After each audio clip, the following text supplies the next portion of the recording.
Good evening, नमस्कार। स्वागत है आपका स्टडी IQ यूट्यूब चैनल पर। मैं वासु। हमारी चल रही थी रेलवे की सीरीज का आज हमारा डे 77 है। 90 डेज में अपना सिलेबस कंप्लीट हो जाएगा। आज हम डिस्कस करेंगे सिंप्लीफिकेशन की कुल मिलाकर के अपनी 5 क्लास होंगी। क्लास फर्स्ट है ये क्लास जो है आज की हमारी, ये काफ़ी इम्पोर्टेंट है। रीज़न ये है कि जब भी नया सेशन स्टार्ट होता है आप जी जान लगा कर देखते हैं, फिर दूसरे सेशन को कम सीरियस लिया जाता है, तीसरा और कम होता है, फिर नए चैप्टर की पहली क्लास आती है उसको और सिंसियरिटी के साथ देखा जाता है। तो इसमें हमने सवाल उठाए हैं SSC CGL मेंस में पूछे गए। अब 2017 मेंस में CGL ने कुछ ढंग के सवाल पूछे थे सिंप्लीफिकेशन से। CDS हालांकि उनको पहले से ही पूछता आ रहा था। अब एक सेशन में तो हम उन सवालों को डिस्कस करेंगे क्योंकि वो कुछ नए टाइप के सवाल हैं लगभग। प्लस में बचे हुए 4 सेशन में हम लोग वो सब डिस्कस कर लेंगे जो SSC ने क्या पूछा है पास्ट के अंदर, रेलवे ने क्या पूछा है, तो इस हिसाब से सेशन चलेगा। तो स्टार लगा लेना। हो सकता है समझने में थोड़ा सा इश्यू आए, लेकिन धीरे धीरे प्रयास करेंगे हर चीज़ आपकी क्लियर हो जाए। इसके अलावा सेशन को स्टार्ट करने से पहले आपको दिख रहा है टेलीग्राम पर जाएं, सर्च करें वासु स्टडी IQ, ये अपना टेलीग्राम का चैनल है। मंडे को आपको जो क्लास की जितनी भी क्लासेस की PDF मिसिंग है वो अपलोड कर दी जाएंगी। नीचे वाला जो पार्ट है आपका वो है Vasu study IQ doubt group. यहाँ आप अपनी एग्ज़ाम रिलेटेड जितने भी डाउट्स हैं उनको पूछ सकते हैं। तो चलिए भाई सेशन को स्टार्ट करते हैं। Question number 1466। कुल मिलाकर के अब तक हमने 76 सेशन में 1465 सवालों को डिस्कस कर लिया है। Question number 1466। आज के सेशन के लगभग सारे ही सवाल अच्छे हैं क्योंकि CGL मेंस से उठाए गए हैं। अब ध्यान से देखना क्या कहा। n की वैल्यू 12345 का स्क्वायर, फिर 12345 प्लस 12346। आपसे पूछा है कि √n की वैल्यू क्या होगी। ऐसे जो भी सवाल होंगे ध्यान रखना, इन सवालों में कुछ ना कुछ पार्ट आप कॉमन लेते जाओगे। कॉमन लेते लेते आगे तक बढ़ते जाओगे तो आपको पता चलेगा कि एक ही स्टेप बची हुई है और उसी का आपसे √ पूछ रहा है। तो इस वे में ये सवाल सोल्व होंगे। डील करने का तरीका क्या होगा देखना जरा। n की वैल्यू आपको दे रखी है क्या, 12345 का स्क्वायर प्लस 12345 प्लस 12346। पहली जो 2 टर्म है इनमें से मैं 12345 क्या कर लूं, कॉमन ले लूं। तो 12345 इंटू में मेरे पास रहेगा ब्रैकेट में क्या आएगा, पहली वाली टर्म का 12345, अगली टर्म में से सिर्फ एक बचा है, दोनों ब्रैकेट में ऐड हो जाएंगे तो कितना बन जाएगा 12346 लिखा। अगली टर्म क्या है भाई, अगली टर्म है 12346, इसको एज इट इज लिख दिया। अगेन देखना n इक्वल्स टू में इन दोनों टर्म्स में से आपने क्या किया 12346 कॉमन ले लिया, इनटू में ब्रैकेट लगेगा। इन दोनों टर्म में से ये पार्ट बाहर आ गया, ब्रैकेट में ये बचा, इसमें से ये बाहर आ गया, ब्रैकेट में एक बचा। तो 12345 में एक जोड़ोगे तो क्या आ जाएगा ब्रैकेट में 12346 आ गया। आप ऐसा भी तो कह सकते हैं कि भाई इसका अगर √ किया जाए √n क्या आएगा, ये टर्म बनी 12346 का स्क्वायर। √ करोगे तो सिर्फ आपके पास क्या आएगा 12346। ये आपका रिजल्ट होगा। इजी वे में डील कर सकते हैं, ठीक है। और ज़्यादा डिटेल में लिखना चाहें तो और ज़्यादा डिटेल में लिख करके भी आप इसे सोल्व कर सकते हैं। अगला सवाल देखना भाई, क्वेश्चन नंबर 1467। देखो इसने आपको 4 टर्म दे रखी है, 1/, में है चारों टर्म, सभी का स्क्वायर करके दे रखा है। फिर आपसे पूछा इनकी वैल्यू क्या है। आपको इन्हें सिंप्लीफाई करना पड़ेगा। सिंप्लीफाई करने के लिए आपको ध्यान क्या रखना है, देखो 0.1 या फिर 0.1 का स्क्वायर करते हो तो आप क्या लिखते हो 0.1 इंटू में 0.1।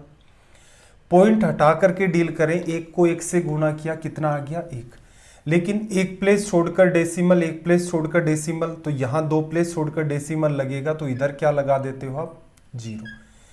इसको ऐसे लिखा जाता है।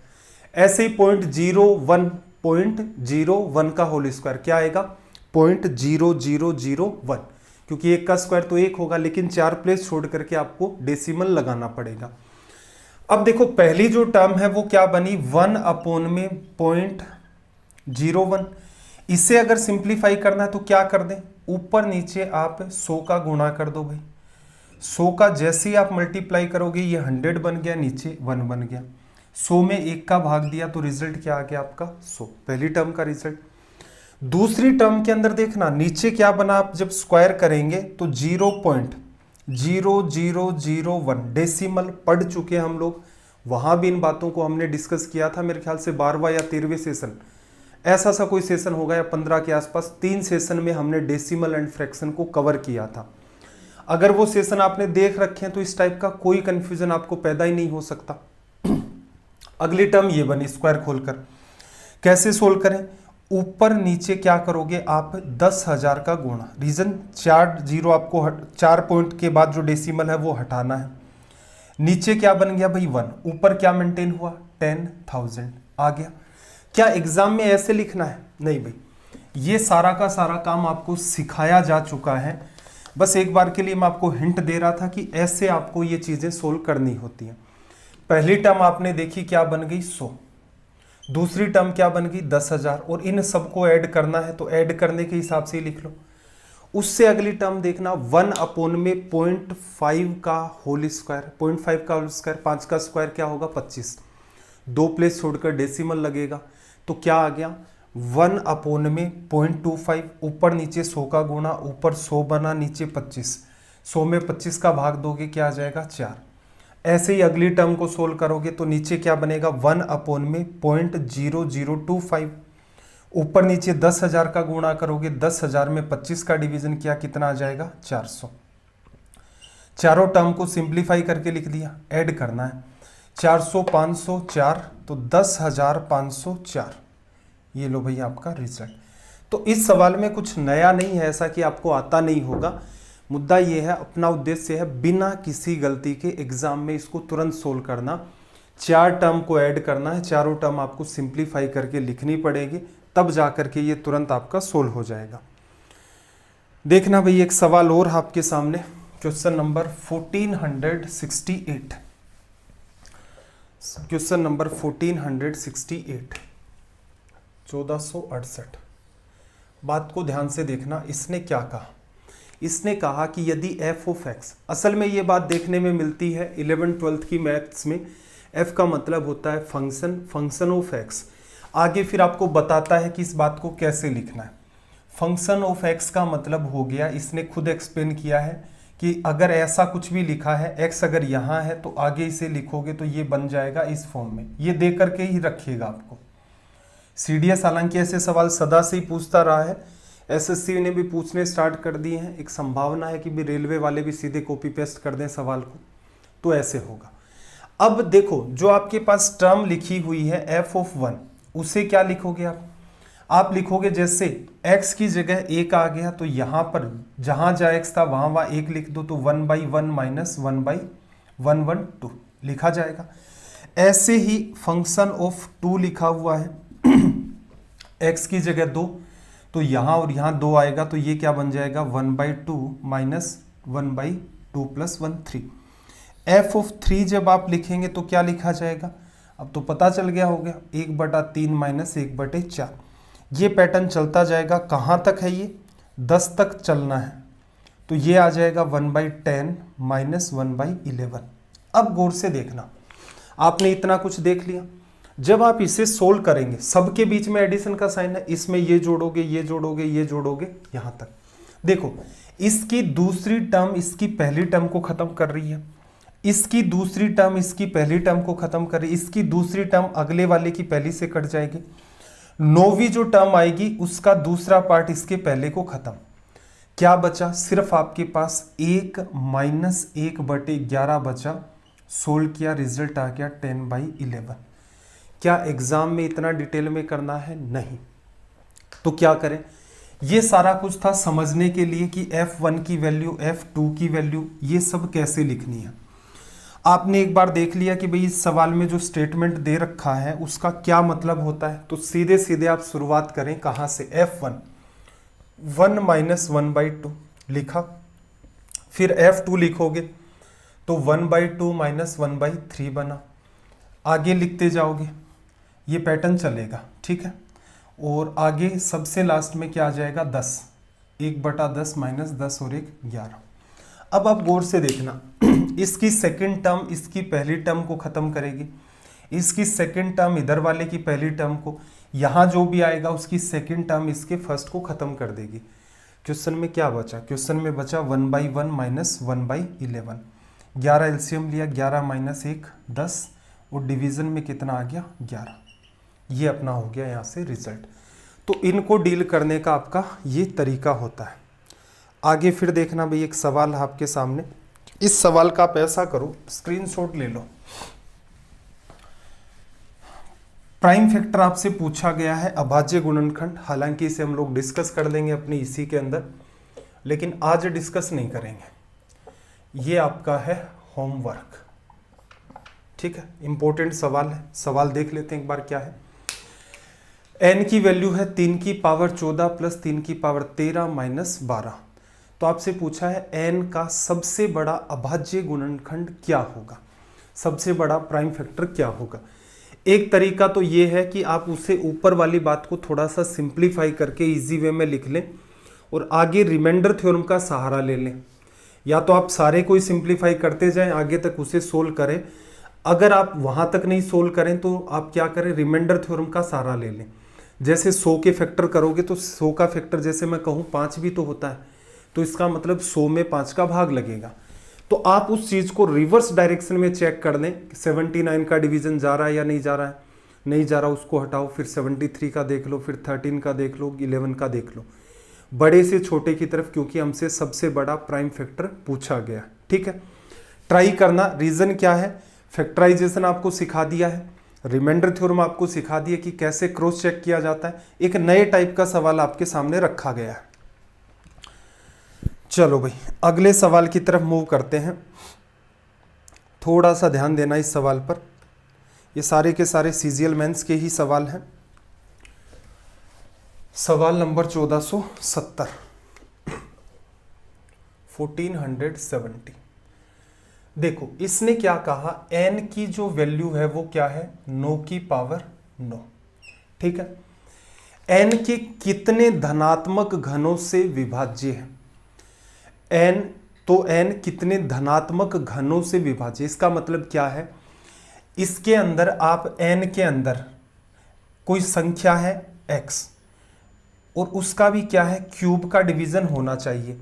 तो इसका मतलब ऐसी कितनी संख्याएं हैं, जैसे मैं बात करूं कि मेरे पास 64 लिखा हुआ है, आप इसमें कितने संख्याओं के क्यूब का भाग दे सकते हो। जैसे 64 की बात करें, 64 की अगर हम लोग बात करें जो क्या है 4 का क्यूब, अगर सिर्फ 64 की बात करें तो इसमें तो 1 का भी भाग जाता है, 2 का भी जाता है, 4 का भी जाता है, 8 का भी जाता है, 16 का भी जाता है, 32 का भी जाता है, 64 का भी जाता है। लेकिन अपना सवाल क्या कह रहा है, कितने धनात्मक घन, हाउ मैनी परफेक्ट क्यूब, कितने ऐसे परफेक्ट क्यूब है जिनका डिवीजन लग जाए।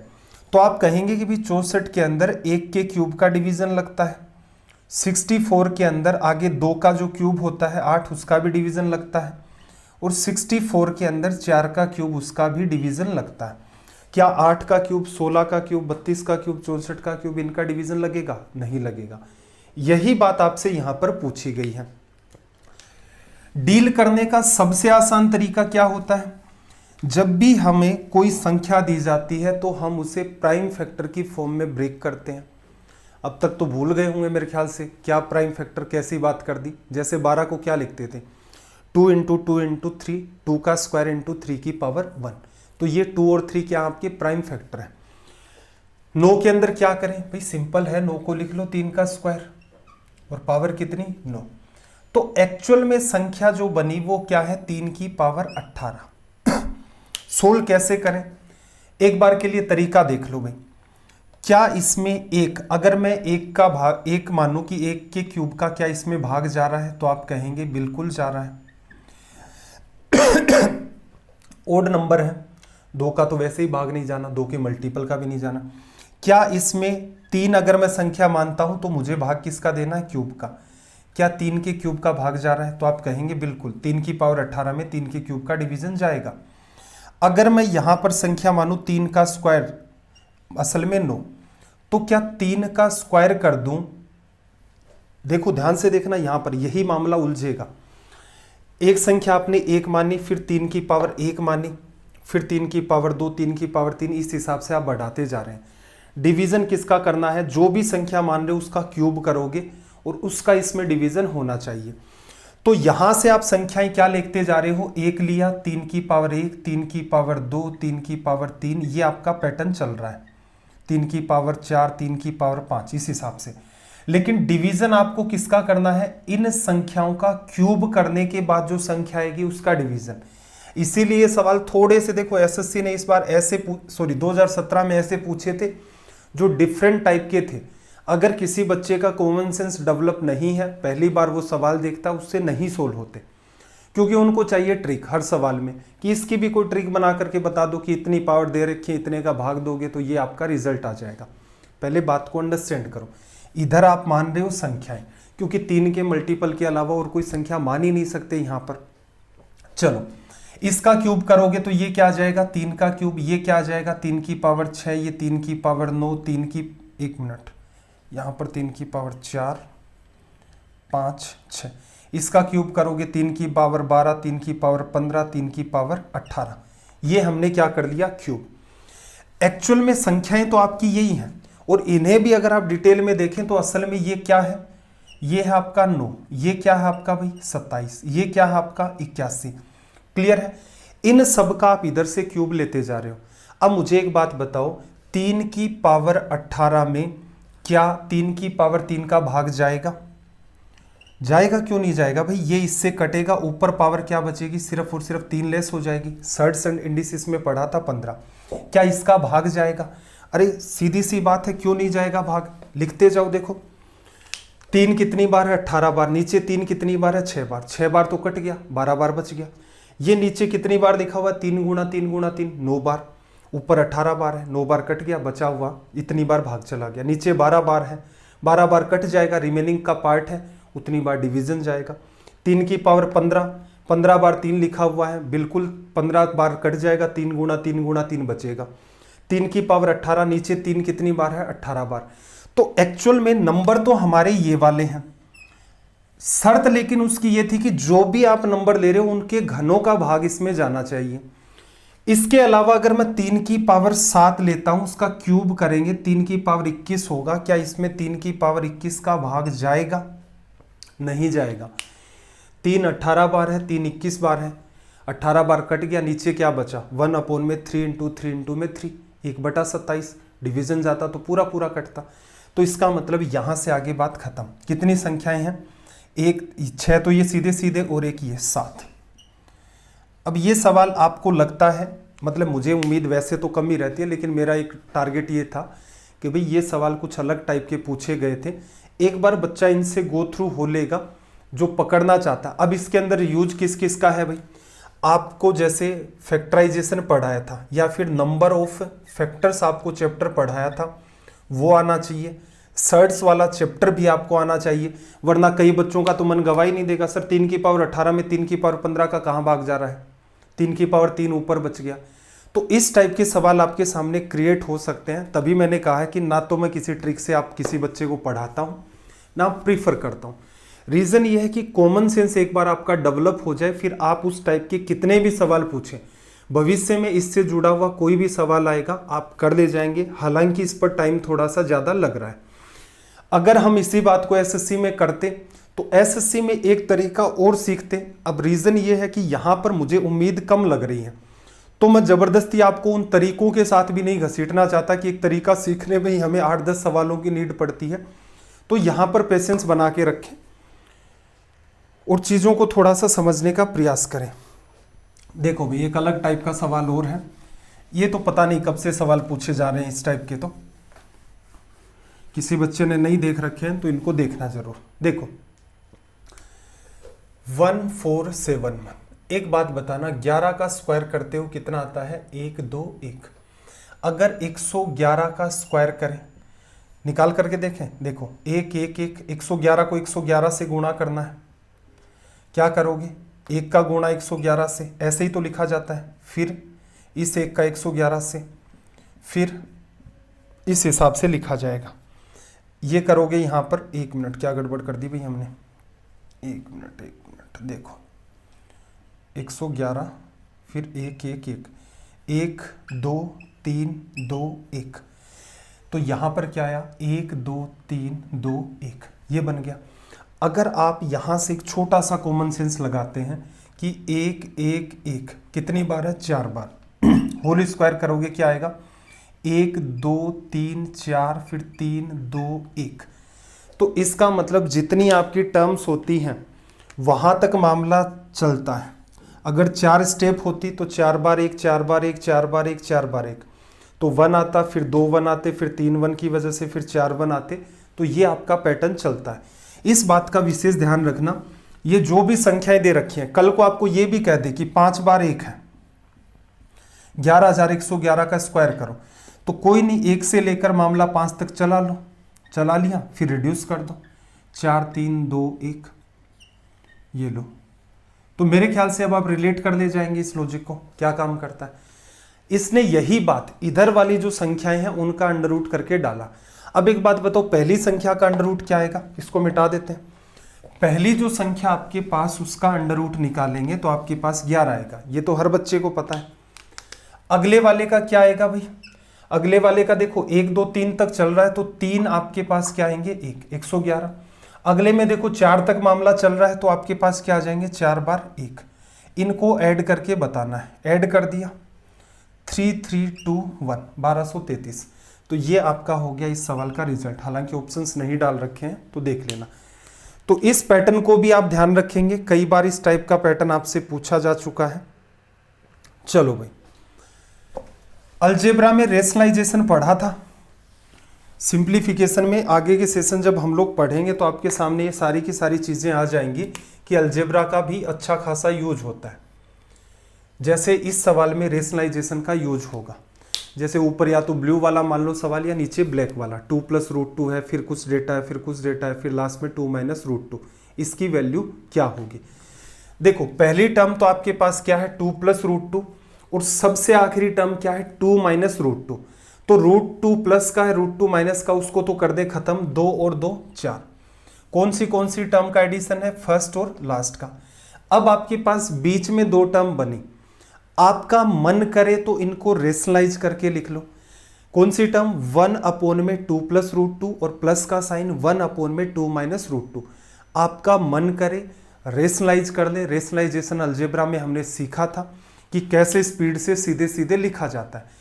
आपका मन करे तो इन दोनों टर्म का एलसीएम ले लो। एलसीएम क्या आएगा 2 + √2 × 2 - √2, उसके हिसाब से सोल्व कर दो।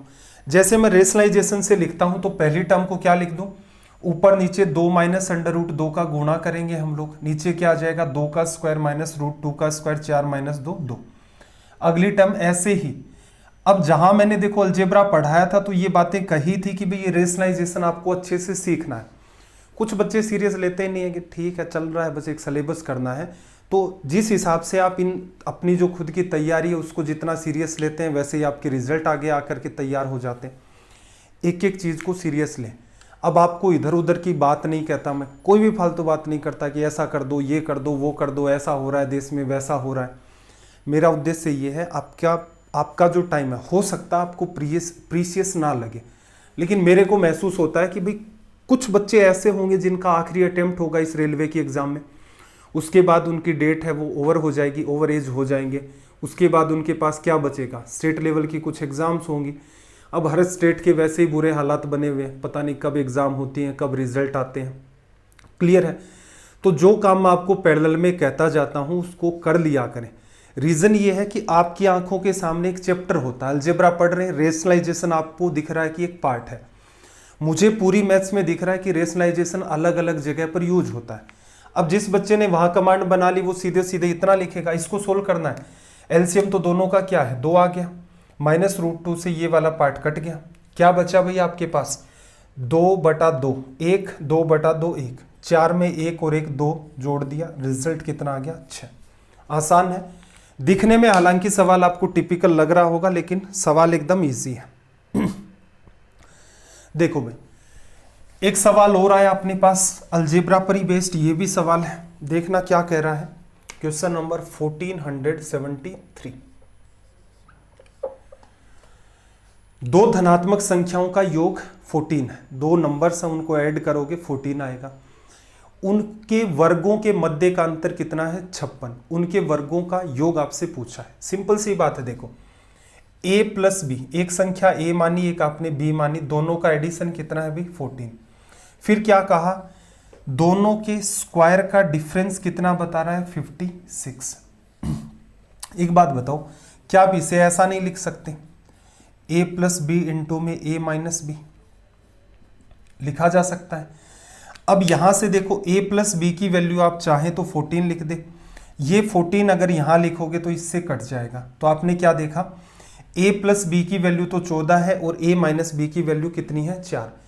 अब इन दोनों इक्वेशन को चाहे तो आप ऐड करके रिजल्ट निकाल लें। ऐड करोगे, b से b कट गया, 2 बार a है 14 और 4 18, 2a इक्वल्स टू 18। तो a की वैल्यू यहां से क्या आ जाएगी आपके पास? 9। या आप कॉमन सेंस भी लगा सकते हैं कि भाई एक संख्या को 9 मान ले, एक 5 मान ले, अंतर कितना है? 4 का। जोड़ते हो तो आपका 14 बन जाता है।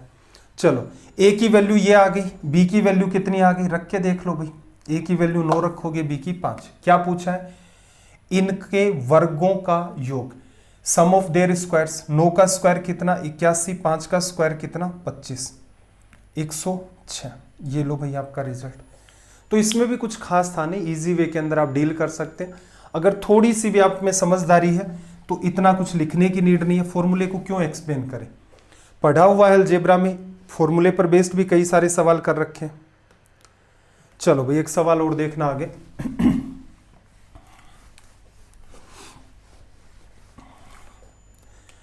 क्या कहा? Question number 1474।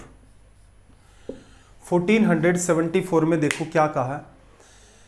1006 का स्क्वायर माइनस 1007 इंटू 1005, फिर 1008 गुणा 1004 माइनस 1009 गुणा 1003। पहली बार देखने में सवाल अजीब लगता है, लेकिन गौर से देखना। जैसे एक पार्ट में आपको सोल्व करके बताऊं, 1006 का स्क्वायर माइनस 1007 इंटू में 1005। बात को पकड़ने की कोशिश करना। ये वाला नंबर आपके पास है 1006 का स्क्वायर, 1006 का यूज है। क्या आप इस वाले नंबर को 1006 प्लस 1 नहीं लिख सकते? लिख सकते हैं। क्या आप इस नंबर को 1006 माइनस 1 नहीं लिख सकते? लिखा जा सकता है। थोड़ा सा अंदर चला गया, देखो, लिखा जा सकता है। अब गौर से देखना, ये तो आपके पास 1006 का स्क्वायर है। इस बात को ऑब्जर्व करना, a plus b into a minus b square करोगे, सॉरी मल्टीप्लाई करोगे a प्लस बी को a माइनस बी से। अलजेब्रा में पढ़ा था, a square minus b square. इसका मतलब ब्रैकेट में क्या आएगा? 1006 का स्क्वायर माइनस 1 का स्क्वायर, पूरी चीज ब्रैकेट में। अब देखना, जब आप इसे सोल्व करेंगे, बाहर क्या है? माइनस का साइन। जैसे ही इस ब्रैकेट को खोलेंगे, ये नेगेटिव, ये पॉजिटिव कट गया, ये माइनस माइनस प्लस का 1। इसका समाधान तो ये आ गया। अगली जो टर्म है उसे गौर से देखना, 1008 गुणा में 1004 माइनस 1009 गुणा में 1003। अगले का समाधान अगर आप सीधे सीधे लिखें, देखो 8 और 4 के बीच संख्या कितनी मेंटेन है? 6। 9 और 3 के बीच में जो संख्या आती है वो भी कितनी है? 6। तो अगले को आप क्या लिख सकते हो? 1006 प्लस 2 गुणा 1006 माइनस 2 लिखा जा सकता है। फिर माइनस का साइन है, आप लिख सकते हैं, एक मिनट, चलो इसको थोड़ा सा हटा ही देता हूं, एक साथ ही मैं हर बात को लिख देता हूं। देखो, लॉजिक आपको समझ आ गया होगा कैसे डील करते। देखो, पहली टर्म कितनी है आपकी? 1006 का स्क्वायर। आगे वाला पार्ट आपने क्या लिख लिया? आपने लिख लिया 1006 प्लस 1 इंटू में 1006 माइनस 1 लिखा। उसके बाद आपको क्या दे रखा है? 1008 और 1004। इन दोनों के बीच में क्या आएगा? 8 और 4 के बीच की संख्या क्या है? 6। वैसे ही आपको यहां ब्रेक करना होगा। तो 1006 प्लस 2 लिखा, 1006 माइनस का 2 लिखा। फिर माइनस का साइन, अगली टर्म 1009 गुणा 1003, बीच की टर्म क्या है भाई, 9 और 3 के बीच एकदम नंबर कौन सा आता है, 6। इसे भी आप लिख सकते हैं 1006 प्लस 3, और यहां से 1006 माइनस 3 लिखा जा सकता है। देखना, जब आप इन दोनों ब्रैकेट को सोल्व करेंगे तो यहां माइनस का 1006 का स्क्वायर प्लस 1, यहां से तो आ गया 1। फिर देखना, इसे सोल्व करेंगे, 1006 का स्क्वायर माइनस का 4 आएगा, और यहां सॉरी 1006 का स्क्वायर माइनस 3 का स्क्वायर, माइनस लग जाएगा, ये वाली टर्म कट जाएगी, माइनस माइनस प्लस का 9, 10 में से 9 चला गया 6। क्या एग्जाम में इतना डिटेल में करना है? मेरे हिसाब से तो एग्जाम में ये नहीं करना होता। ये कब नहीं करना होता? ये जब आपने ऐसे सवालों को 1-2 बार कर रखा है। अगर नहीं कर रखा है तो करना ही पड़ेगा, कोई समाधान ही नहीं है डिटेल में लिख करके।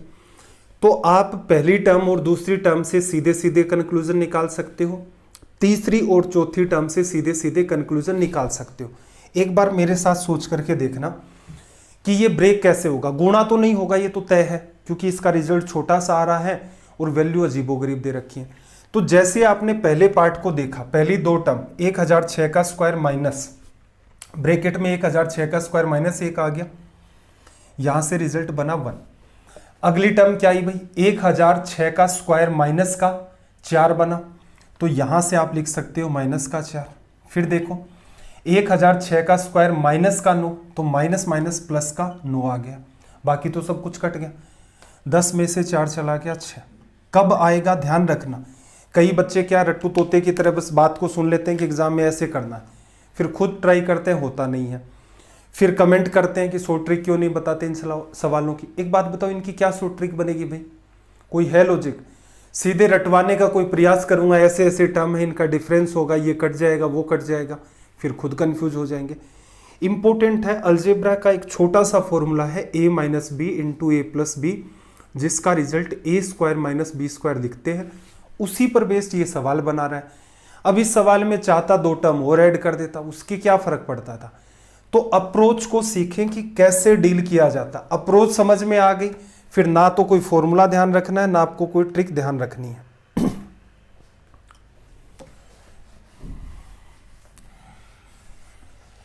देखो भाई, क्वेश्चन नंबर 1475,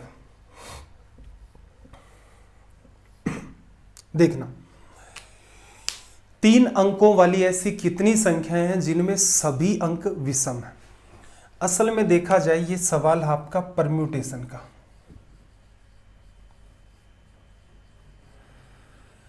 परम्यूटेशन या फिर संचय का सवाल है।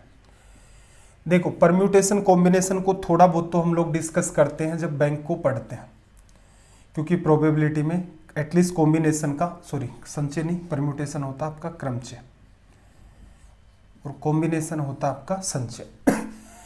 बैंक में पढ़ते हैं, सीडीएस के अंदर तो पढ़ना ही पड़ता है क्योंकि वहां पर ऐसे सवाल आ चुके हैं। रिसेंट के जो मेंस देखने को मिले हैं, जैसे 2017 का मेंस, 18 का मेंस, वहां पर ऐसे सवाल बन रहे हैं, तो एसएससी में मस्ट हो जाता है। बैंक की बात करें भाई, परम्यूटेशन कॉम्बिनेशन का वैसे सीधा सीधा कोई सवाल देखने को आया नहीं है, लेकिन हो सकता है, ठीक है, कि कोई छोटा मोटा सवाल इधर उधर से कॉपी करे। अब इसका छोटा सा लॉजिक देखना। आप मुझे एक बात बताओ, 2 अंकों की कितनी संख्याएं होती हैं? सिर्फ 2 अंकों की। तो आप कहेंगे कि 10, 11, 12, ये सारी की सारी 2 अंकों की संख्याएं हैं। कहां तक है ये? 99 तक। कितनी संख्याएं बताओगे? तो आप कहोगे सर 1 से 99 तक 99 संख्याएं होती हैं।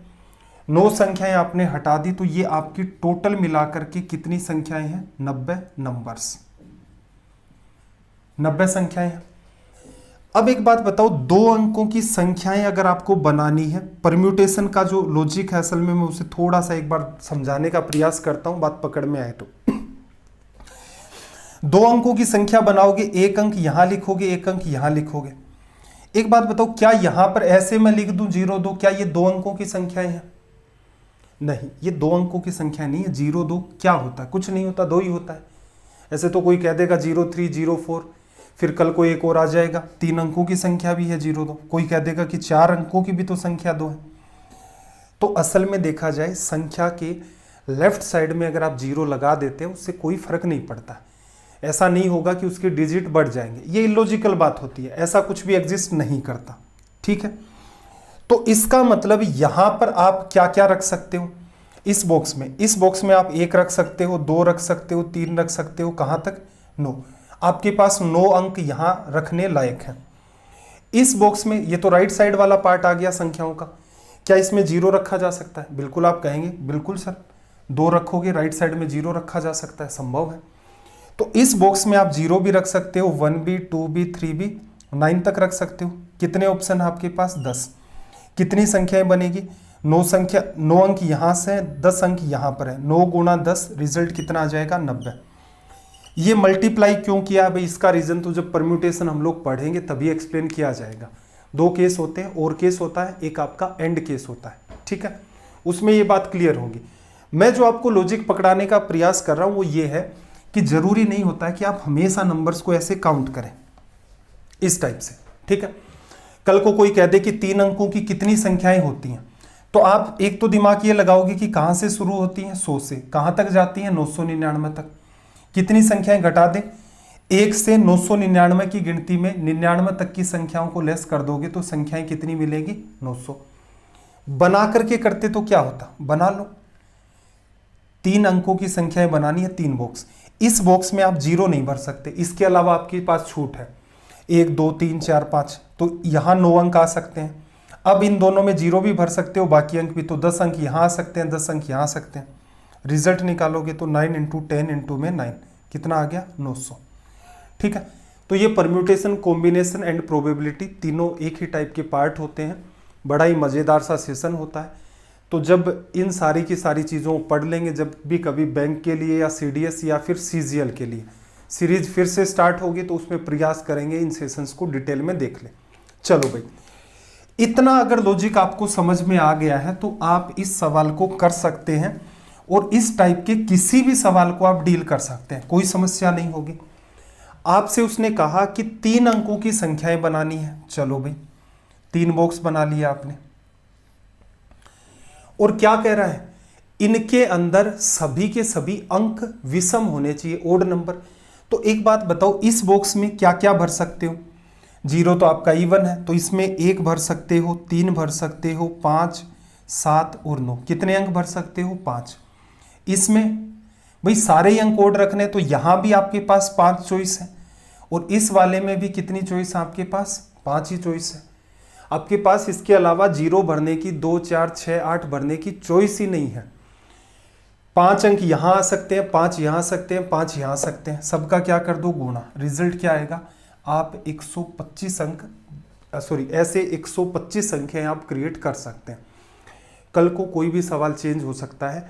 इसी सवाल को ये कह सकता है कि ऐसी कितनी संख्याएं बनाई जा सकती हैं जिसके पहले दोनों अंक ओड हों और अंतिम अंक जिसका इवन हो। कुछ भी पूछ ले यार, पूछने वाले का क्या है। ऐसी 3 अंकों की कितनी संख्याएं बनाई जा सकती हैं जिसके लेफ्ट के दोनों अंक आपके क्या होने चाहिए? ओड, और राइट का अंक क्या होना चाहिए? इवन। तो आप कहेंगे कि भी लेफ्ट में आपके पास ये 5 संभावनाएं हैं, यहां पर भी 5 संभावनाएं हैं, इस जगह कितनी संभावना है? इवन भरना है तो 0 1 0 सॉरी, फिर 2 4 6 और 8, 5 ही अंक भर सकते हो। गुणा किया, ये भी 125 संख्याएं बन सकती हैं। कल को सवाल ऐसा भी हो सकता है, ऐसी कितनी संख्याएं, एक बार के लिए और समझ लो भी थोड़ा सा, ताकि एकदम क्लैरिटी आ जाए कि इस टाइप के सवाल बने। आपसे क्या कह दे, 3 डिजिट की कितनी संख्याएं आप बना सकते हैं जिनमें लेफ्ट के दोनों अंक क्या होने चाहिए? ओड। सिर्फ इतनी कंडीशन है। तो आपको पता है यहां पर 5 ही अंक भर सकते हो, 1 3 5 7 9। यहां भी ओड नंबर ही रखने हैं। यहां के लिए कुछ कहा, यहां कुछ भी भर सकते हो, तो यहां 0 भी तो भरा जा सकता है, 1 2 3 4 5 9 तक। तो कुल मिलाकर के कितने? 10 अंक। गुणा कर दिया, 5 5 25 गुणा 10 250। एग्जामिनर का जो मन करे वो पूछ सकता है कि यहां पर भी ओड नंबर आना चाहिए, यहां भी ओड आना चाहिए, अंदर इवन आना चाहिए, अंदर कुछ भी आ जाए। तो एक छोटा सा परम्यूटेशन का कॉम्बिनेशन, परम्यूटेशन का लॉजिक होता है, उसी पर बेस्ड ये कई सारे सवाल बन जाते हैं। प्रोबेबिलिटी का अगर कोई ढंग का सवाल बनता है, जैसे बैंक तो किसके आधार पर सवाल पूछता है, जो बच्चे बैंक की तैयारी कर रहे हैं, कॉम्बिनेशन पढ़ लो और उसके बाद प्रोबेबिलिटी पढ़ लो, काम चल जाएगा। अगर एग्जामिनर को लेवल का सवाल पूछना है तो कॉम्बिनेशन और परम्यूटेशन का यूज करके प्रोबेबिलिटी के वो सवाल बनाए। ये सवाल सच में लेवल के होते हैं। बाकी ये बैंक में कॉम्बिनेशन का यूज करके बनते हैं, ये नकली से सवाल होते हैं। हालांकि आपने पढ़ नहीं रखा होता, तब आपको लगता है कि अच्छा बैग में से बॉल निकालनी है, तो बड़ा टिपिकल हो गया। चलो भाई सॉरी, अगले सवाल पर आ जाते हैं।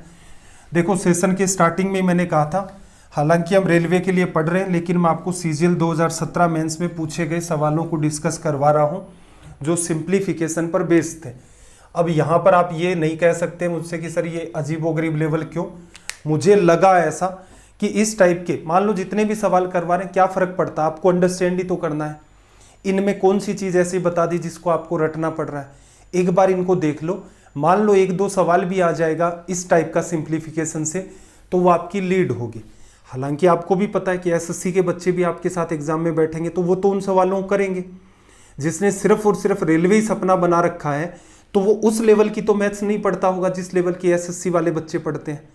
तो वो सवाल तो करेगा ही करेगा। आपके पास लीड किस में, आपके पास लीड होती है सिर्फ जीके और जनरल साइंस की। उतना बेहतर एसएससी वाले बच्चों का जीके और जनरल साइंस नहीं होता है। तो इन सवालों से गो थ्रू हो जाएं, ताकि जहां कहीं भी लीड क्रिएट होने के चांसेस हैं, आप उस चीज के गैप को मेंटेन कर दें। मुद्दा यही है, जो मेहनत करेगा वो सेलेक्ट होगा।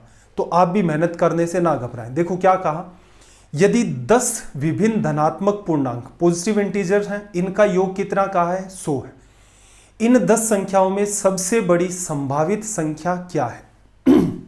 इंटीजर 3 कैटेगरी के होते हैं, एक तो नेगेटिव, एक आपका 0 और एक पॉजिटिव। अब कई बच्चों को यह भी नहीं पता चलेगा इंटीजर क्या है। क्लास नंबर 11 या 15 जो भी है, वहां पर जब डेसिमल स्टार्ट किया था, नंबर्स को एक्सप्लेन किया था। जब नंबर सिस्टम पढ़ रहे थे तब भी नंबर्स को एक्सप्लेन किया था। बार वाले पार्ट में भी ये बातें डिस्कस की थी, डेसिमल फ्रैक्शन के साथ ही। इंटीजर आपको पता होगा 1 2 3 4 5, या फिर 0 -1 -2 -3, ये सारे के सारे आपके इंटीजर होते हैं। 0 ना तो पॉजिटिव होता है ना ही नेगेटिव होता है, ठीक है। पॉजिटिव इंटीजर कौन से होते हैं, ये वाले 1 2 3 इनफाइनाइट तक। नेगेटिव कौन से, -1 -2 -3, ये इनफाइनाइट तक नेगेटिव में। चलो इसके बारे में पता चल गया। आपको क्या कह रहा है, आपको ये कह रहा है कि 10 इंटीजर को ऐड करना है, और कैसे हैं, पॉजिटिव। सबसे बड़ी संभावित संख्या क्या है, तो आप जो शुरुआत में 9 संख्याएं ले रहे हो वो सबसे छोटी ले लो, 10वीं ऑटोमेटिक बड़ी हो जाएगी। सबसे छोटा पॉजिटिव इंटीजर 1, उससे बड़ा 2, उससे बड़ा 3, सारे के सारे अलग अलग हैं। तो 9 तो आपने ये जोड़ दिए, क्योंकि हम लोग पहले ही छोटे छोटे जोड़ने स्टार्ट कर देते हैं, 1 उसमें 2 फिर 3, क्योंकि इससे छोटे का चांस है नहीं। उसने कंडीशन दे रखी है, सारे के सारे पॉजिटिव होने चाहिए। 9 को जोड़ दिया, 10वें नंबर पर हमें नहीं पता है क्या है, और सबको ऐड करने पर कितना आ जाएगा, 100। ये वाला पैटर्न कुछ देखा देखा सा लग रहा है, बताया था ना, n into n plus 1 divide by 2, 9 गुणा 10/2। तो इन सबको जोड़ोगे तो इनका योग 45 आएगा।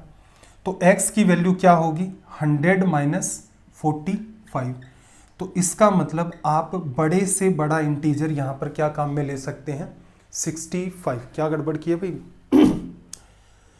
n into n plus 1 divide by 2, 9 गुणा 10 90/2, 45। कोई ना कोई तो गड़बड़ की है भाई। देखो हमने 1 से लेकर 9 हो गया, n into n plus 1 divide by 2, इसमें तो कोई इश्यू है नहीं, ये 5 बार कट गया। देखो, if the sum of 10 different positive integers is 100, then what is the greatest possible number among these 10।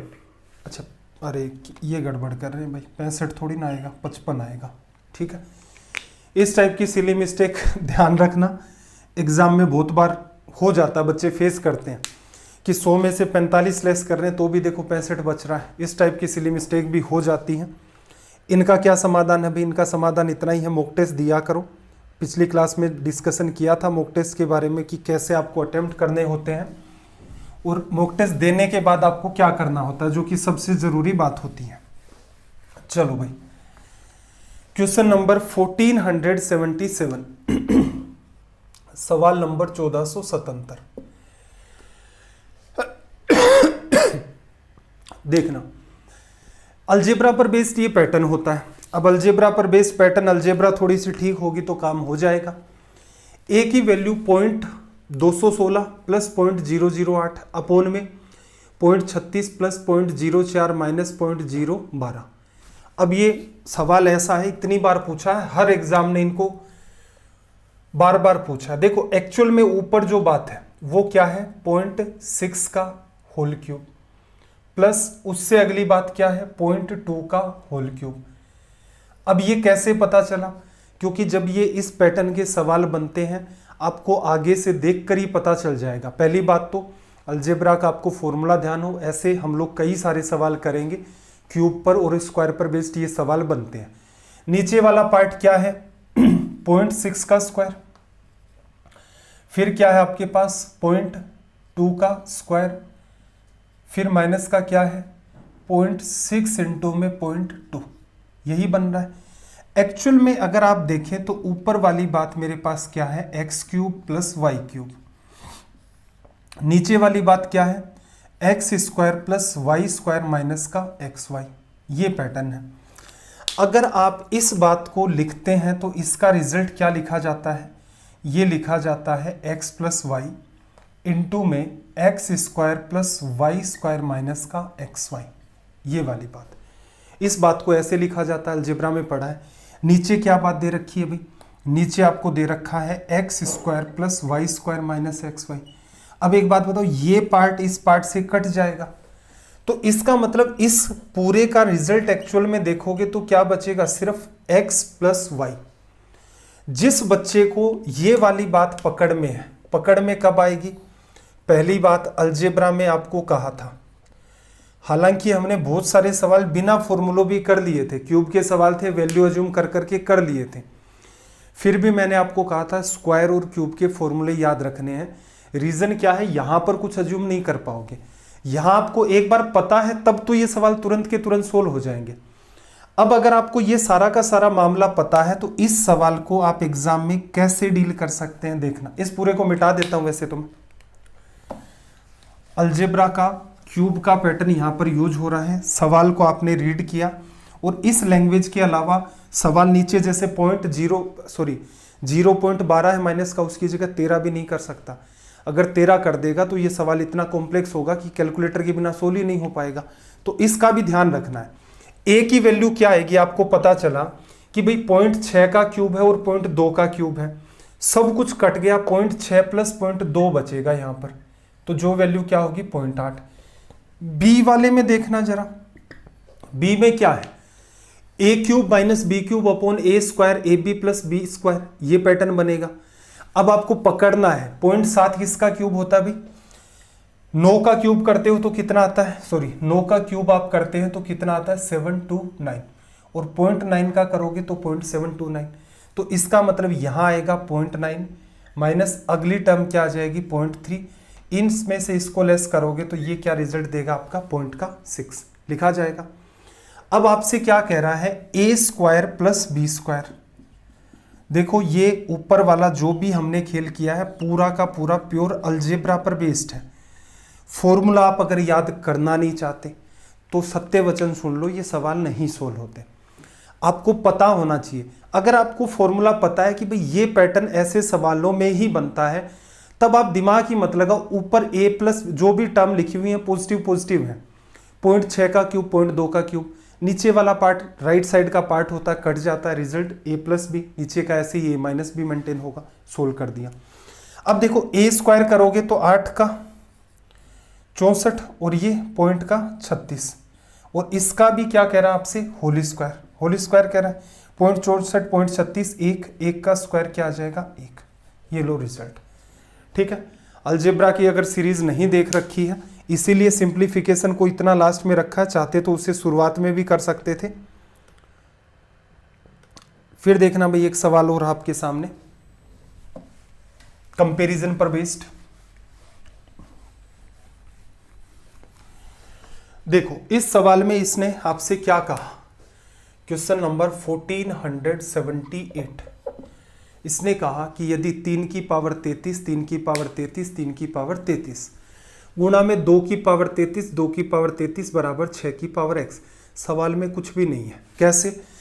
पहले आपके पास कितनी टर्म है भाई? 3 की पावर 33, 3 की पावर 33 कितनी बार? 3 बार। 3 की पावर 33 कॉमन ले लोगे, 1 + 1 + 1, तो इस ब्रैकेट का समाधान तो ये हुआ, हो गया। अगले में देखना, 2 की पावर 33 आप कॉमन ले लेते हो, ब्रैकेट में 1 + 1 क्या बनेगा? 2। ये क्या बना भाई? 3 की पावर 34, सीधे भी लिख सकते थे।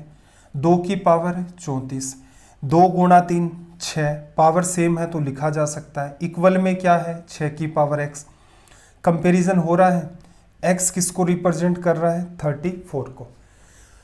क्या कुछ नया पार्ट है? नहीं भाई। सर्ट्स एंड इंडिसेस को जब हमने पढ़ा था, 3 सेशन हुए थे मेरे ख्याल से, एक एक बात को खोल खोल करके लिखा था। पावर सेम होती है तब क्या होता है, बेस सेम होता है तब कैसे डील करते हैं। तो इस हिसाब से ये ऐसा सवाल था जिसे आप वर्बली डील कर सकते थे। चलो भाई, एक सवाल और आया है, थोड़ा सा मजेदार है। सिंप्लीफिकेशन नाम ही है, वैसे सवाल प्योर आपका अलजेब्रा का है। देखना जरा,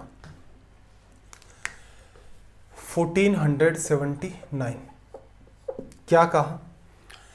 P की वैल्यू आपको दे रखी है 7 + 4√3। देखो, P की वैल्यू आपको दे रखी है 7 + 4√3, लिखा।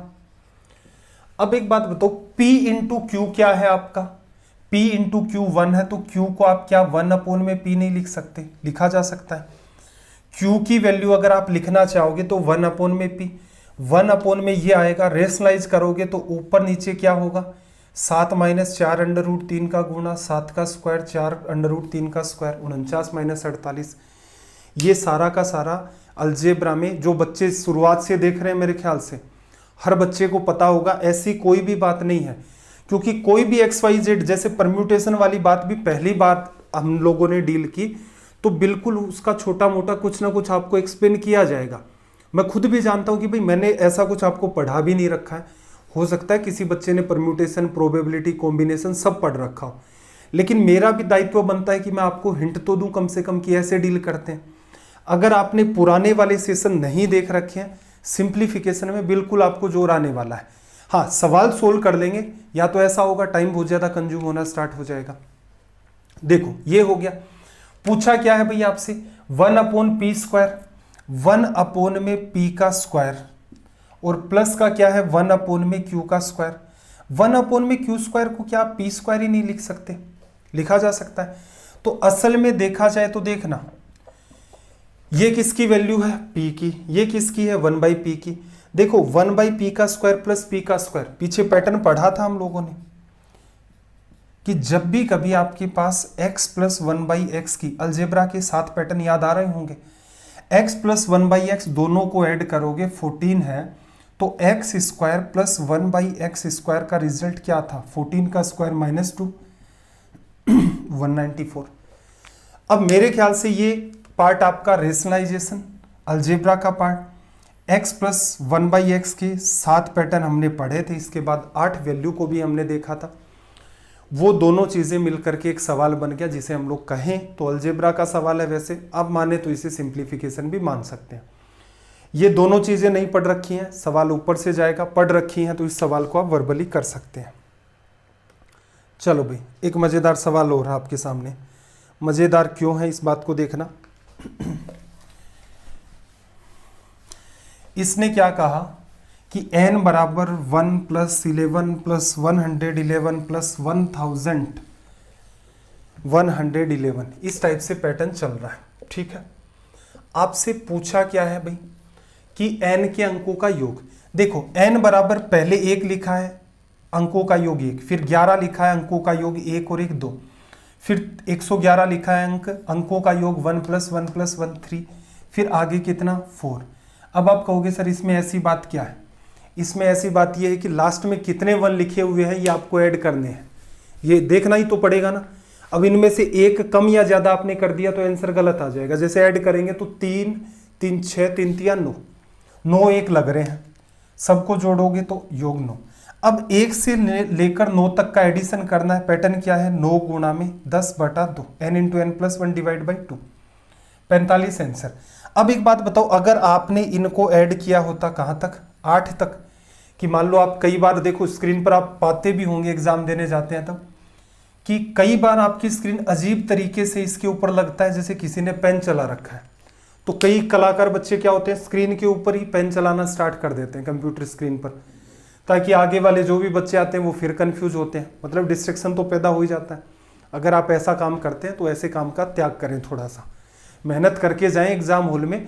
आपके कंप्यूटर स्क्रीन पर ये सब कुछ पेन वेन चला देने से कुछ सवाल जल्दी नहीं सोल्व हो जाएगा। काउंट करना है, स्क्रीन के ऊपर अपना हाथ या अंगुली लगाओ, देखो काउंट करो भाई, 3 3 6 3 3 9। अगर आपने 8 काउंट कर लिए तो एडिशन क्या करोगे, 1 to 8 का, 8 गुणा 9 72/2 कितना आ जाएगा, 36। एग्जामिनर समझदार है, दोनों ही ऑप्शन डाल दिए कि बच्चा अगर लास्ट में जो 1 लिखे हैं उनको अगर ये सोच लेगा ये 9 बार लिखे हैं तब करेक्ट आएगा, अगर उनको 8 बार काउंट करेगा तो उसका रिजल्ट 36 आएगा। दोनों ही ऑप्शन में डाल दिए। तो एग्जामिनर कई बार इस टाइप की चालाकियां भी कर देता है। चलो भाई अगला सवाल सिंप्लीफिकेशन का। इसमें वही छोटी सी बात काम में आ रही है, डेसिमल का यूज, 1481। देखना ऐड करना, नो टर्म है। देखो 1/में 0.2, सीधे ही समझना, ऊपर नीचे 10 का गुणा करोगे तो 10/2 बन जाएगा। 10 में 2 का भाग दिया, कितना आ गया, 5 आ गया। अगली टर्म देखो 1/में 0.02, ऊपर नीचे 100 का गुणा करेंगे, ऊपर 100 नीचे 2, 100 में 2 का भाग दोगे, अगली टर्म 50, जोड़ना ही है इसमें, उसी पैटर्न में लिख लें। फिर 1000 में 2 का डिवीजन करोगे, क्या आ जाएगा, 500। ये पैटर्न आपका चलता जाएगा। आपको पता है जैसे जैसे एक एक जीरो बढ़ता जा रहा, ऐड करोगे ये 5 ये 5 ये 5, इस पैटर्न वाला आंसर होगा। कौन से में लिखा हुआ है, सीधे सीधे दिख रहा है, ऑप्शन 3। क्या सारा लिखने की नीड है, नहीं, सारा लिखने का मतलब है नो टर्म तक तो बेवकूफ़ी कर रहे हैं, लॉजिक ही नहीं समझ पाए कि एक्चुअल में क्वेश्चन कैसे सोल्व होगा। 3 टर्म लिखी, ऐड करके देख लिया, आपका रिजल्ट आ गया, बाई ऑप्शन चले गए। चलो भाई एक पैटर्न ये भी है आपका, एक बार पीछे डिस्कस किया था, आज फिर से इसको डिस्कस करेंगे और आगे की क्लासेस में भी ये अपना पैटर्न आएगा फिर से। अगर आप भूले नहीं है तो मेरे ख्याल से आपको तरीका ध्यान होगा, सिंपल सा तरीका है। देखो 1/में 1 + 1/में 1 + 1/में 1 + 1/x इक्वल्स टू में 5/8। अगर लेफ्ट वाले पार्ट को हमने सोल्व करना स्टार्ट कर दिया, ये तो होगी अपनी बेवकूफ़ी। रीज़न क्या है, कब तक इसे सोल्व करते जाएंगे, पॉसिबल नहीं है, अजीबोगरीब टर्म होगी। क्या करें, राइट वाली टर्म को सोल्व करो। देखना 5/8 को आप लिख सकते हो 1/में 8/5। ध्यान से देखना, 1/8 इसको ऐसे लिख सकते हो क्योंकि 5 तो ऊपर है आपका। अब 8/5 एक बार डिवीजन चला गया, यहां पर जो टर्म बचेगी, एक बार डिवीजन चला गया 3 बचा, ये क्या टर्म बची आपकी 3/5। इससे भी आप लिखना चाहो तो 1/में क्या लिख सकते हो 5/3 लिखा, 1/में 5/3। 5 में 3 का भाग दिया एक बार, क्या बचा आपके पास 2/3 बच गया। इससे भी सिंप्लीफाई करना चाहते हो तो 2 को इसके नीचे ले आओ, क्या फर्क पड़ गया। तो 1/में 3/2, 3 में 2 का भाग दोगे, भाग एक बार चला जाएगा, 1 बचेगा अपॉन 2। तो ये आपकी अप्रोच होती है। ये कैसे आएगी भाई, सिंपल तरीका है, प्रैक्टिस करने से ही आएगी, और कोई लॉजिक नहीं है। अपने हिसाब से कोई भी नंबर ले लो, जैसे ऊपर वाला छोटा रख लो, नीचे वाला नंबर बड़ा। जैसे सोल्व करने बैठे 3/11 को लिखकर सोल्व कर दिया, 5/8 है, ऐसे ही 5/9 को लिखकर सोल्व कर दो। तो ये स्पीड से ये पैटर्न आपका बनना स्टार्ट हो जाएगा। अब आपको पता है कि 3 बार तो 1 है आ गया, उसके बाद 1/x लिखा हुआ है, तो इसका मतलब x की वैल्यू पूछी है, तो नीचे वाला पार्ट ही आपका क्या है x।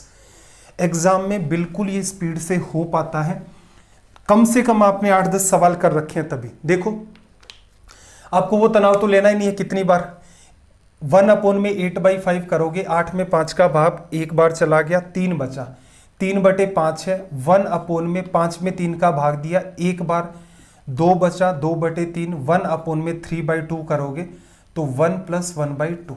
ये लो, लिखना संभव है। कम से कम आप 10 क्वेश्चन अपने मन से बना करके सोल्व करें जहां पर भी ये टर्म आकर के कुछ खत्म हो जाए। ऐसा नहीं है कि हर बार यहाँ 1 1 ही आता है, कई बार बीच में 2 भी आ जाता है, 3 भी आ जाता है, 1 भी आ जाता है। तो ये इन सवालों की सोल्व करने की अप्रोच है। आगे वाला सवाल देखना भाई, ये भी सिंप्लीफिकेशन की इजी कैटेगरी का सवाल होता है असल में देखा जाए तो। Question number 1483। देखो क्या कहा, 1 + 1/2 और फिर इसने कहा 1 + 1/4, 1 + 1/6, 1 + 1/8, फिर आगे 1 - 1/3। देखो ऐसा लिख लो, ऐड करते जाएं, कोई समाधान नहीं है। 1 + 1/2 क्या हो गया 3/2, फिर कितना हो गया भाई 5/4, फिर कितना हो गया 6 और 1 7/6, फिर कितना हो गया 9/8, फिर इनटू में करोगे 1 - 1/3 क्या बचा 2/3, फिर 4/5, फिर 6/7 बराबर 1 + 1/x। देखना जरा गौर से, ये वाला जो पार्ट है ये इससे कटा, ये वाला पार्ट इससे कटा, ये वाला पार्ट आपका इससे कटा, क्या बचा 9/8। इसे लिख सकते हैं 1 + 1/8, राइट साइड में 1 + 1/x। 1 से 1 कट गया, ये लो x की वैल्यू कितनी आ गई कंपैरिजन से 8। इजी वे में इसे भी हम लोग डील कर सकते हैं। अगला सवाल देखना, याद आ रहा होगा ये सवाल थोड़ी देर पहले किया है। Question number 1484। देखो भाई क्वेश्चन नंबर 1484, पहले का क्या बनेगा भाई 11, फिर अगले में कहां तक बात गई है 1 2 3 तक, तो अंडर रूट करोगे तो 3 बार 1। अगले में बात कहां गई है 4 तक, तो 1 1 1 4 बार। फिर कहां तक गई है बात 5 बार, 1 1 1 1। ऐड करोगे ये क्या बना 4, ये 4, फिर 3, फिर 2, फिर 1, 12,344। तो ऑप्शन थर्ड अपना क्या हो गया यहाँ से करेक्ट। ये वो सवाल है एक बार आपने कर लिए फिर आप कभी भी इनको भूल नहीं सकते, क्योंकि 11 का स्क्वायर 121 आपको पता है, अंडर रूट करोगे फिर आप लॉजिक पकड़ जाओगे। अच्छा 1 और 2, 2 तक गई है संख्याएं तो इसका मतलब 2 1, 3 तक गई है संख्याएं तो 3 बार 1, इस टाइप से इनका रिजल्ट लिखा जाता है। चलो भाई एक सवाल और भी पूछा था उसी सीजीएल मेंस के पेपर के अंदर, देखना सवाल क्या है। Question number 1485, 1485। देखो क्या कहा, 33 की पावर 3 गुणा 3 की पावर 33 कौन सा बड़ा है, या फिर सॉरी बड़ा की बात छोड़ो, 33 की पावर 3 गुणा 3 की पावर 33 ये लिखा है। आप ऑब्जर्व करना 3 गुणा 3 गुणा 3 कितनी बार है 33 बार, और ये 33 गुणा 33 गुणा 33 सिर्फ कितनी बार है 3 बार। ये बड़ा है या ये बड़ा है, बड़ा ये होगा, तो इसका मतलब क्या ये स्टेटमेंट सही है ये गलत है। इसे ऐसे भी समझ सकते हो 3 की पावर 3 और इसकी भी पावर कितनी 11, तो ये क्या बन गया 27 की पावर 11। 27 को कितनी बार 11 बार, या फिर एक बार और भी अंदर ले लोगे तो भी और कंक्लूजन बड़े निकलते जाएंगे। तो ये साफ साफ दिख रहा है ये बहुत बड़ा नंबर है, जबकि इसने बड़ा इसको बताया, तो पहला स्टेटमेंट क्या हो गया गलत।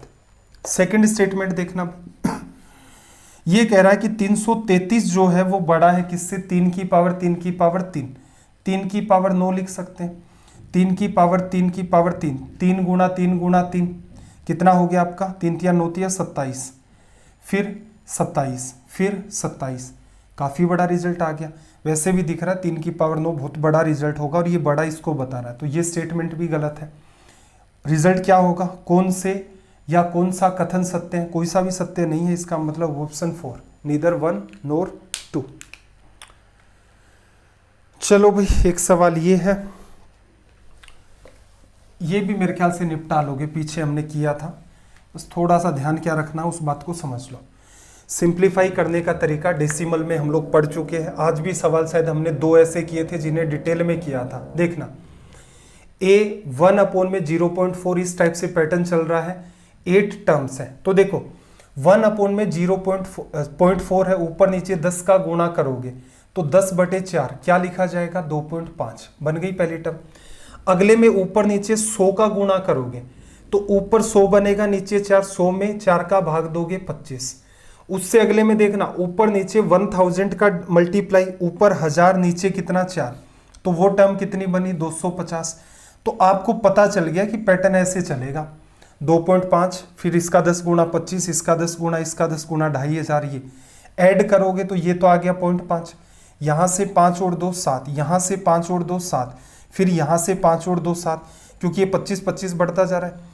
लास्ट में एक टर्म ऐसी होगी, यहाँ तो 7 बन गया, यहाँ क्या बनेगा फिर 2 ही बनेगा। तो ऐसा कौन से ऑप्शन में हो रहा है?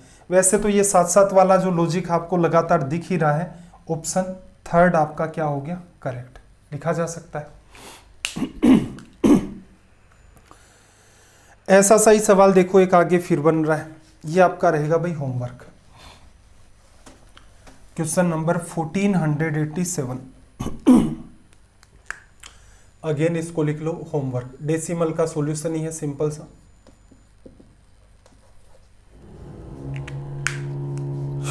स्क्रीनशॉट आई होप आपने ले लिया होगा। देखना अगला सवाल, चलो 1488 सेशन थोड़ा सा लंबा, देखते हैं कितने सवाल हैं इसमें। 1489, 1490, 91, चलो 91 तक है। चलो अगला सेशन फिर हम लोग ऐसा करेंगे, इसी से क्वेश्चन नंबर 1488 से स्टार्ट करेंगे, अदरवाइज तो सेशन लंबा चला जाएगा।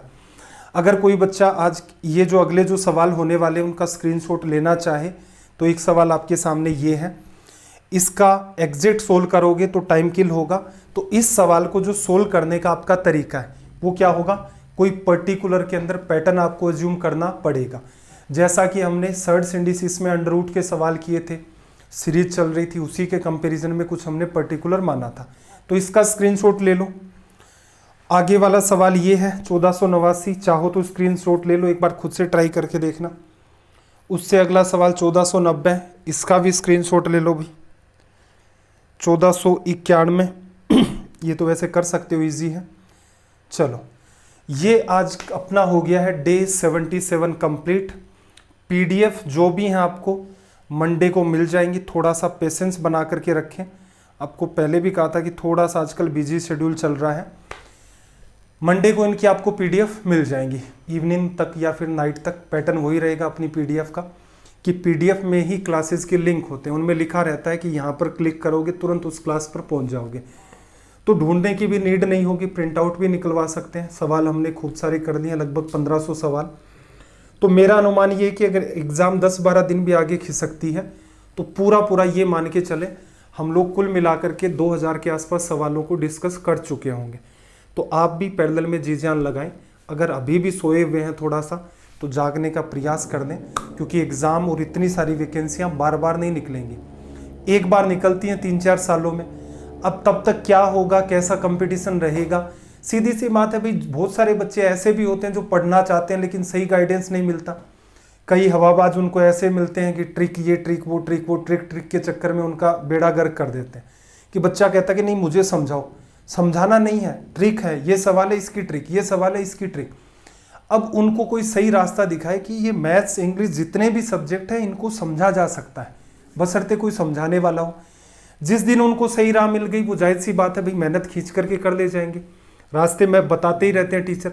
तो बहुत से लोग ईमानदार हैं, उनके हिस्से में अगर जिस दिन ईमानदार बच्चे आने स्टार्ट हो जाएंगे कंपटीशन ऑटोमेटिक बढ़ेगा। बाकी अगर कोई इस टाइप के ख्याली पुलाव बना रहा है दिमाग के अंदर कि नहीं ट्रिक याद कर लेंगे उससे मैथ्स हो जाएगी, नहीं भाई ऐसा होता ही नहीं है।